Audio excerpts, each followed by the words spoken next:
Topic number 3 is one of the best skit shows of all time. We're going to be talking about the Chappelle Show. And we're going to be doing the best skit from the Chappelle Show that is not true Hollywood stories. So that means that Rick James and Prince are not allowed. That being said, CJ, you first. All right. I just gotta say this. In my family, talking shit is a way of life. That's what we do. We talk shit, fucking busting each other all the fucking time. You can get busted on as soon as you wake up in the morning. You wake up in the morning, walk into the fucking kitchen. Yeah, you get busted on 3 or 4 times just because. Okay. If you can't talk shit and bust back, you gonna get your feelings hurt hanging around my family like real bad. CJ, where I come from, getting busted on a whole different other thing. I'm sitting here like, you probably guys have hella towels. Like, yeah. All right, y'all just nasty. Y'all nasty. Okay, so when you wake up in the morning, they bust on you, you got to bust back. Who gets the warm towel for who? Yeah.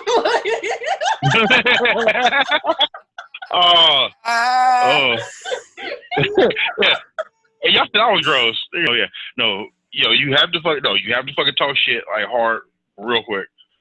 If you don't, you'll get your feelings hurt. And I'll admit I've made a few people cry in my day. With that being said, one of my favorite skits are the fucking player hater shits. Primarily player haters in time. That shit it really speaks to me. That shit's fucking special to my heart, or near and dear to me. But I picked this one particularly because they shot the fuck out of a fucking slave owner. I think that's hilarious, and I agree with Dave. You can shoot a master every fucking episode, and it would never get old to me. I will laugh every fucking time. That's just me. You want to own a slave? Boom, shoot him. And the first time I watched it, I rewound it at least 4 or 5 times. DeAndre, let me go first. The reason I want to go first is because this is one of those times where I don't necessarily have a whole lot to say about it, because this was the one I couldn't get a good clip to find on YouTube to research it. So with that being said, it's the way I look at it, if I can't find it that easy, it wasn't the most memorable one outside of the true Hollywood stories. So try harder, CJ. All right. I'm going to go. CJ's right. Chappelle's right. If you can shoot a slave master, it's fucking fantastic. Just keep shooting them motherfuckers. However, you realize too that they did beat up Hitler as well. So shout out to that too. Oh yeah, they did. It was Hitler's ass first before they beat the slave owner. So hey, they was doing good works. They was talking shit and doing good works. So they beat up Hitler. They shot his slave master. The only thing bad about this was it wasn't an actual skit though, because if you remember the episode, it was one of the ones that they couldn't air. It's one of those. Yeah, no, it was a skit. They did it. They filmed it. They recorded it. They just weren't allowed to air it. But but they aired it in an episode. Yeah. It was an episode of skits they weren't allowed to air. So it was aired. Hey, listen to what I'm about to say. Shut the hell up. All right. It was so small. It's supposed to be. It was more to the episode. She said it was more to the episode. But after he shot the slave owner, they shut the whole thing down. They shut that shit down. All right. There was more. There should have been more to it. All right. But they shut it down. So my argument. Listen, this is a fantastic skit. I love this stuff.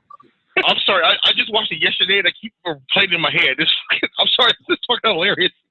All right, Cam's on you. So yeah, it's a very funny skit. When he goes, "Reach for the sky, honky." It's a very funny skit, but it's an incomplete skit because it wasn't supposed to be aired.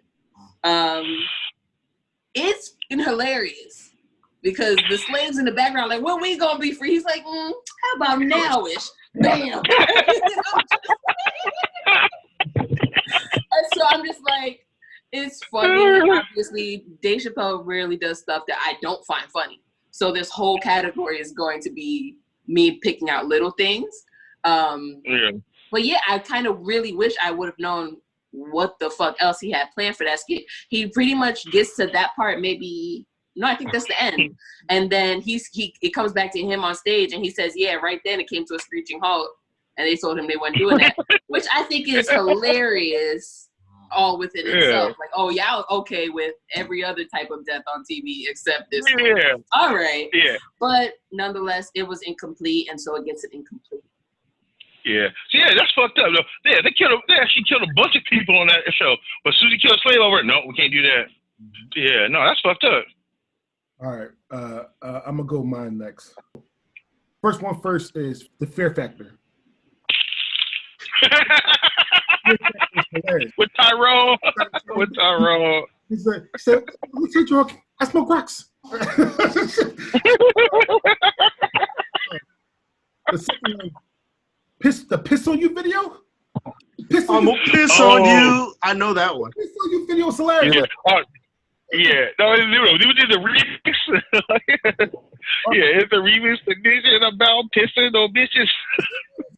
Drip, drip, drip, pee on you. R. Kelly's a bastard. Dave Dixon Hill was fucking hilarious. So, trip, trip, trip. That shit was fucking. That's hilarious. All right. The Mad Real World was hilarious as well. The Mad Real World had all black people in it and one white person. And they one white dude. I remember, you remember when he brought his girlfriend? No, fuck no. When he brought his dad. And my last I will mention, right? We have two words that we can't say that I made this rule that you can't say on the show. When the C word, we're talking about the family. Her C word, and you can't say the N word in the show. However, for this, I have to say it. It's the Niggar family. Niggar. AR family. Yeah. It was that's one of the reasons why I didn't pick that one. It was a white family that had the last name Niggar. It was hilarious. However, but it was pronounced the other way. Yeah. Yeah, see, that's one of the reasons why I didn't pick that one. I don't want to deal with it. I don't want to. Yeah. Yeah, trying to bleep yourself. I didn't even put it on my honorable. I mean, I can have to skate around how to say it. I can never say the name of that skit in public. Yeah, but that shit is fucking hilarious though. It's funny as shit. No, to me, that episode, really quick, is the definition of reverse racism. Like, that shit was just like, I feel like that's what they think in there. So, my pick was Knee-High Park. Knee-High Park, I have a story behind Knee-High Park as well. So Knee-High Park came out when I was in 11th grade at Mill Hershey. And damn. And Mill Hershey is a boarding school. If nobody knows know what it is. And our house parents, for the first time ever, decided to watch the Chappelle Show with us when this aired. So it was funny. It was funny. The trash guy said the song, "Something that you don't understand, that I make love to my hand. I don't need your honey, because I beat my dick with your old honey." Like, all right, so that happened. But what got us in trouble is when the puppet said he had venereal disease. The puppet said he had venereal disease, and the little white girl said, "What's a penis?" And he pulled his dick out, and with discharge, it shut the whole thing because it was so fucking shocking. Like, it was so goddamn shocking. Like, with the trash guy singing that song, showing his dick. He had all the BDs sing the song. It was gross. It was shocking, but it was so fucking funny. Oh God, where do I begin with this? So full disclosure for everyone watching, I watched all the skits 20 minutes before we started recording. Just 'cause I want to be as fresh as possible. First one I happened to watch was Knee-High Park. And boy, this looks like a bad rejected episode of Crank Yankers. Emphasis on the yanker.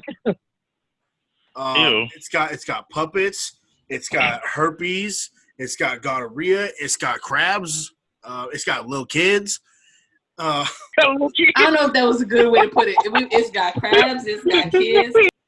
I don't know how Killing a Slave Owner managed to get cut from TV, but this didn't. Right. I'd rather see them kill a slave owner than watch a little puppet expose himself to a group of underage children. Like, what the fuck? But it is a testament to Dave Chappelle saying, fuck your boundaries. I'm going to push past all of them. Mm-hmm. Oh, God, this was terrible. Oh. Cam's on you. All right. Meehi Park is a different type of Chappelle skit. Fucking hell. For a list of reasons which Evan has already delved into, it's got a little bit of Sesame Street, a little bit of Crank Yankers, and a whole lot of Crackhead.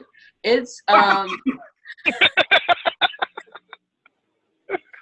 it's a lot, and it's almost too much. Like, it got to the point where I was just like, a whole lot of it was, to me, it was more of a shock value thing than a comedy thing, is what it became about. Like, because I know, like, there is no puppets that you can buy or in your childhood that you come across that actually have genitalia. So for him to for the puppet to pull his pants down and have a very large brown dick just pop out, dirty pubes, and also some type of, I don't know, secretion? I don't even know. That was a lot to take in all within itself. Then the rapping STDs roll in. And it's just, it is funny, but it's a lot. Like, and I'm just like, by the time I'm done, I'm just like, all right, next. Like, it just, like, it like moved away from comedy, and it was just a whole bunch of shock value, like, all in one episode, and it was a little much for me. All right, CJ's on you. Fuck. I ain't gonna lie, this is fucking hilarious to me. This is actually one of my top picks. But at the same time, though, just like you said, dude, when that puppet fucking pull his pants down, pull that puppet dick out with the fucking discharge and shit, dude, And it was man, hard, no, too. yeah, it was a hard, crusty discharge, dude. Like, The puppet was packing, bro. Like, I'm not gonna lie. When I watched it, I never even saw the discharge. I just saw a dick, and I was like, "Oh God, no!" The pubes were disgusting. The pubes were so disgusting. No, that whole section right there was. If they hadn't done that, this would be a clean, amazing skit all the way through. But that one part is that. Yeah, I think that fucked it up for everybody. That's just. It was completely unnecessary and gross, and just it made my chest hurt. That shit was funny. But the skit is fucking. I ain't gonna lie though, the skit is fucking hilarious. When gonorrhea goes to Dave, like, hey Dave, haven't seen you in a while. I just watched it back right now. Oh my God! Did you see the green in the pubic hair? I didn't see the discharge stuck to his jeans, and oh my God, and the shit is. That is so fucked up. It's nasty. And then all of a sudden, chick fucking. Oh, shit. And then, hey, shout out to Q-Tip. VD thing, the VD thing. Evans on you. So for my pick, shocker, I didn't watch a whole lot of Dave Chappelle. I was never that guy who was into like the Comedy Central shit. It was all on super late, past my bedtime. My parents sucked when I was a kid, so. But I picked the Racial Draft. That is one of my most memorable. I will always remember that skit until the day I die. From the commentators, the two white guys, and then Dave Chappelle as the commentators. To the black people having the first pick and picking Tiger Woods, and Tiger Woods be like, "Hey, goodbye fried rice, hello fried chicken," and fucking, oh my God, it was so good. And then. As they go on, it's great. And then, here come the white people. And fucking they pick Colin Powell and Condoleezza Rice. Great. I'm kidding. But it's also so funny how it's relevant-ish nowadays, and there's a lot of racial issues going on in the country. The crazy thing is nowadays, how long would a show like the Chappelle Show last on air in a world full of Karens. You know, there's a lot of people who like fucking write strongly worded letters to the executives of Comedy Central to get that shit off the air. He had letters. He had letters and phone calls begging him. But I will go on record as saying the black delegation got screwed over when they got OJ. They could have got Eminem. But you bitch. I was about to say that. I'm definitely saying that shit. But and also shout out to the Asians for having in my opinion, the best pick of the whole draft when they picked the Wu-Tang Clan. RZA, the Jizza. Yes. Oh man, it's such a good skit. I've watched it numerous times, over and over. So, all right, Cam's on you. Okay. I definitely. So I had like I don't want to say top 10, but because I don't think it was 10, it was probably like top 8. Favorite Dave Chappelle's like skits. Obviously, 2 of them we all agreed not to use. The racial draft, though, was not my pick as the best. It was like outside of the 2 that we excluded, top 3. And I feel like it's still iconic because there are plenty of people who will be like, as soon as some stuff happens in the media, you'd be like, we the black people vote to go ahead and just get rid of it. Like, we to this day are still doing the draft on the low. Like, it became like a staple in the black community for like a low-key joke. And so for that, I give it its credit. It's just there's some that I still think comedy-wise overall were funnier. But I don't want to take away from like how well put together and how well thought out that was, because black people definitely have these kind of discussions when it comes to people of mixed race. Do they claim their black side? Things like that. And so the racial draft definitely came at the right time. And again, it's something that we've carried on since then. So it gets its credit. It's just, as far as comedy goes, I don't give it the funniest skit. It's funny that you mentioned the whole, like whenever something comes up, each group of people will be like, we don't claim them or we claim them. It reminds me of like the shit you see on TikTok where it's like a really buck, nasty looking white girl who's like, oh, I'm only for black guys. And then there'll be a green screen video of a black guy going, we like to pass this off to the white guys. And then the white guys like, we pass this off to the Mexicans. And the Mexicans are like, we pass off to the Asians. And the Asians are like, we don't want her either. We pass, I just thought it was and then funny all of the different small sections. I've seen it go so far where the Indians clocked out, the Samoans, like everybody came out the woodwork to reject someone, which is horrible. It's horrible. But at the same time, hilarious. When you post a video like that, knowing you look busted and disgusted, you asking for it. I don't think she knew. I think she thought she was cute. You have to know. You have to know. You definitely know now. I will never post something to me that looks ugly unless I'm trying to get roasted. So you would never post anything of you? All right. Dude, man, the racial draft, like Cam said, we do it all the time, but this aspect of it pissed me the fuck off. Fuck Michael Cornell, dude. He's a piece of shit. He's fucking stupid as hell, and he should not have been fucking on our delegation at all. He made some stupid ass fucking trade. Now, he made 2 good ones. I ain't gonna lie, though. Yeah, he got rid of Colin Powell and Condoleezza Rice. Cool. get rid of them motherfuckers. But, and he got us, and he got Tiger Woods. Yeah, amen. But, just like you said, dude, how the fuck you gonna fucking give up your bid for Eminem to keep OJ? Fuck OJ's fucking watermelon having ass. He ain't done nothing good since he was in football. OJ wasn't worth shit. Eminem is still making money, still been doing shit. Fucking OJ fucking got arrested for stealing his own shit. I bet OJ's more happy he went to jail for stealing his own shit than going to jail for murder. If you get off for murder, murder, you supposed to fucking chill the fuck out and be fucking cool, be something with that. Oh, I know, he was stupid. He wrote a book like, if I would have done it.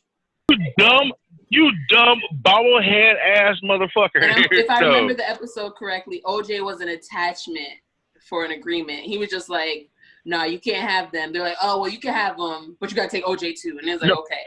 So I don't even think OJ was like the official. It was just a straight up. It was like it was straight up. It was straight up. We'll give you OJ. We'll give you OJ if you take away your bid for Eminem. What happened was the black delegation comes up and he's like, "Hey, you guys can have Cole Powell on the stipulation that you take Condoleezza Rice too." And the white guy's like, "Cool." And as the white guy's walking away, the black guy's like, "And we want Eminem." And the white guy comes back and he's like, "No." And he's like, "Hey, I'll tell you what, we keep Eminem, but we'll give you OJ." And the black guy's like, "Yeah, sure." I know that was a stupid ass shirt. You know, that was stupid as fuck. But but the worst one was when he let the Chinese take the entire Wu-Tang Clan. Like, are you kidding me? No, he didn't even argue, didn't try to fight or nothing. Didn't try to finagle a few of them back. No. Works, man. And how happy the Wu-Tang were to be drafted by the Asian people. Man. Freaking RZA was all like, yeah. Konnichiwa, bitches. Well, yeah, but no, he let them take the entire Wu-Tang without a fight at all. That was some bullshit. We got completely screwed. Michael Cornell, fuck you. Well, one thing. First things first. This is my turn. This was a fantastic skit from start to finish. My only problem with the skit is that it was a lot of like saw to the future a little bit. So and just allow me to talk about the show, right? So Tiger Woods came back, right? And in the skit they said all his endorsements went away. In real life, Tiger Woods got all his endorsements taken away because he was fucking all them bitches. Shout out Brielle. Yep. All right. The only cute one. Actually, no, he had one other cute one besides her. The rest were all fucking 4s or 5s. Elian Gonzalez. People forget about him. We got to adopt him because he's floated away from Cuba on a boat with a door or something like that. And the Latinx picked Elian Gonzalez because they wanted to have him again. Elian Gonzalez went back to Cuba. Wu-Tang Clan.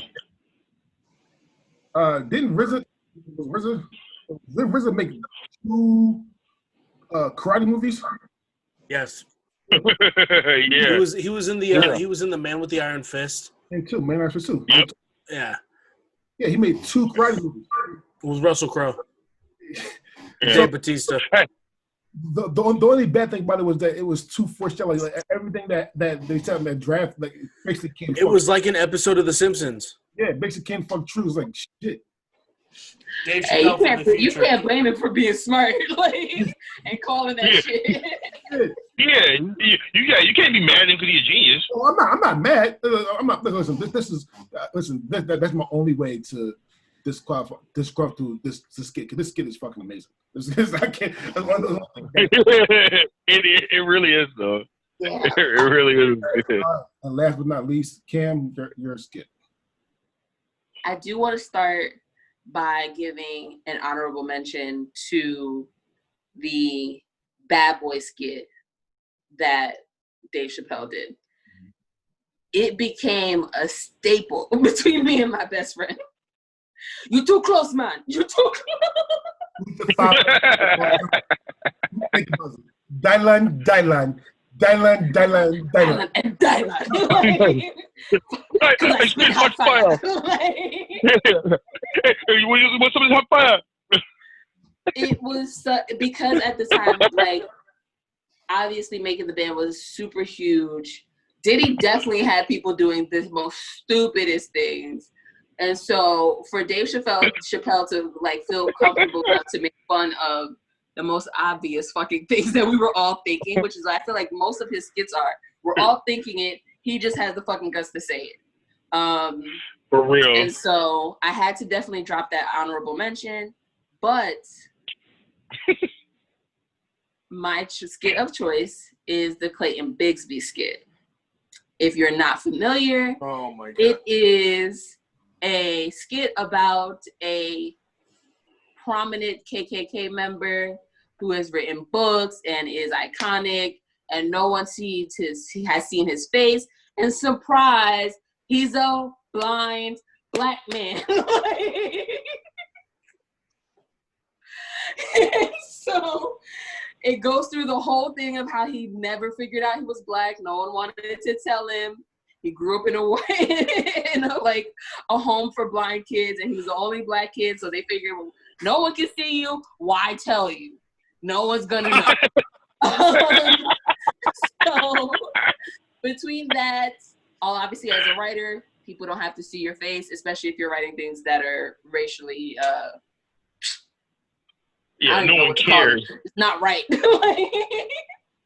But to sum it all up, the skit at the end reflects that he actually divorces his wife for being, I can't say this word, for being a colored black lover. Okay. Yeah. After she's been married to her. So just so you know how it ends and what side of the line he falls Spoiler on. alert. But like literally, I think when he actually pulls off his hood in front of all of the people because somebody yells, "We want to see your face for the first time," and he pulls off his hood, I think someone's head literally blows up. Like I think someone's head explodes. Oh, shit. Yeah, his head blew up. And so I just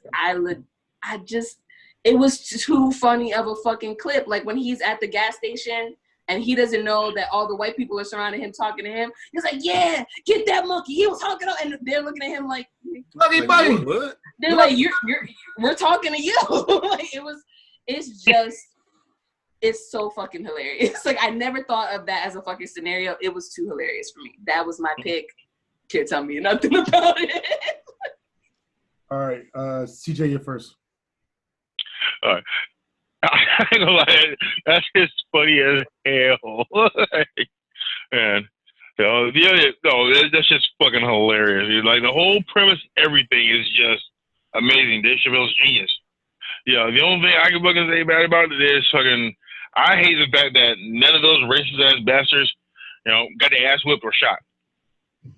That's it. It would have been better if somebody got shot. Just saying. Why are you so violent? I guess racist and slave owners? Yeah. I'll give you that. All right. Thank you. All right, Evans, on you. What can I say about this? Like my favorite part is when the dude who's doing the show at the beginning. It's uncomfortable too. He's just dropping all these hard R bombs and fucking just saying it all like confident and smooth, and then he goes up. He's like, "Hey, I'm looking for Clayton Bigsby," and Chappelle's like, "Well, you found me," and he's like, "Oh my lord!" It's now this is gonna be a dumb question. Are there some black people in the KKK, or is it all white? I actually don't know. I think you can only know if you were in the KKK. Oh, okay. I thought when they got labeled as a domestic terrorist association, they had to like release their blah blah blah, something like that. But that could be way off. But anyways, I just thought it was extremely funny because, he, like I said, Chappelle likes to push boundaries, and he likes to make people feel uncomfortable to realize the shit that's going on. And you could definitely tell that this skit would make the average, to be honest, the average white consumer uncomfortable. And I just think it's incredibly brilliant of him to be like, the story behind it where he's like, oh yeah, he's a blind black kid put into an all white blind like housing system, and they just don't tell him he's black. That is literally the definition of somewhat the definition of whitewashing somebody. Yeah, it's just crazy. Yeah, this kid's ahead of his time, I believe. A lot of Dave Chappelle skits are ahead of their time. Yeah, that's true. Yeah. So yeah, that's what I gotta say about that. So perfect. This kid is unique. It really is. Because brings everything you need in comedy. It's super funny. It's the shock factor of him being black was shocking as shit. Like this is what Dave Chappelle was about. And if I remember, this was one of his first episodes of the Chappelle Show. This was his first episode of the show. He thought he was gonna get canceled after that skit. And he probably should have, but he thought he was gonna get canceled after that skit. This skit is amazing. From like Evan said, when he had to read the books, he had to drop the N-bombs with the RERs. When found out that he was black. From thinking that a black person was banging on his car, calling the white people N-words, driving, doing the KKK rally, and again, call me violent, but if you're racist and your head blows up, hey, I like that. Listen, literally blew his mind. It blew his mind. Like his head blew off. Yeah. I love that part. I love that fucking part. What's bad about this is that we have to make fun of it. Racism is real. Absolutely real. This is yes. I on an unrelated, related note, I literally just saw on Twitter they posted footage of the Yankees Nationals game where every single member of the teams kneeled, and all I saw in the comment were angry white people. I'm done watching this bullshit, and I'm like, okay, no one's gonna miss you. Bye. Don't let the door hit you with a good Lord split you. Adios. Exactly. That's the only thing bad about this skit is that it is very, very, very, very real, and that he had to do this skit to make fun of racism, and which racism should not be a thing. But we're one of the funny shows of all time. Definitely one of the funny skit shows of all time, and we love I love Dave Chappelle. All right. I'd like to see Saturday Night Live pull this shit off. I want them to bring Boondocks on. I want them to bring Dave Chappelle on as a writer for the Boondocks. That's what I want. Ooh. That would have been awesome. This is another episode of Versus. My name is DeAndre Robinson. Say goodbye, friends. Once again, my name is Evan. Bye, friends. Don't be racist. And if you are, come get this ass whooping. Yeah. This your boy CJ. I lick cheese off pizza.